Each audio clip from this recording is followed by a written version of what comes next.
ஆலயா cotton உடன் பொங்கல் கொண்டாட்டம். ஆலயா cotton வேட்டிகள், சட்டைகள்.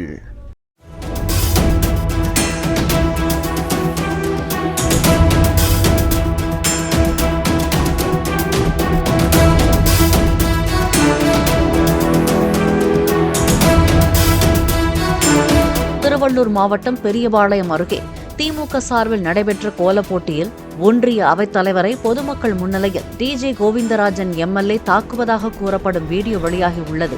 கட்சி நிகழ்ச்சிகளுக்கு ஒன்றிய அவைத் தலைவராக உள்ள தன்னை அழைப்பதில்லை என கூறியிருந்த முனிவேல் அப்போது எம்எல்ஏவையும் விமர்சனம் செய்திருந்ததாக கூறப்படுகிறது. இது தொடர்பாக இருவருக்கும் இடையே வாக்குவாதம் ஏற்பட்டு தாக்குதல் நடைபெற்ற நிலையில் மாவட்ட பொறுப்பாளர் சமாதானம் செய்து வைத்தார். ஆலயா காட்டன் உடன் பொங்கல் கொண்டாட்டம். ஆலயா காட்டன் வேட்டிகள், சட்டைகள். பிளே ஸ்டோர் மற்றும் ஆப் ஸ்டோரில் இருந்து பாலிமர் செயலியை QR கோடு மூலம் பதிவிறக்கம் செய்யுங்கள். செய்திகளை உடனுக்குடன் பெறுங்கள்.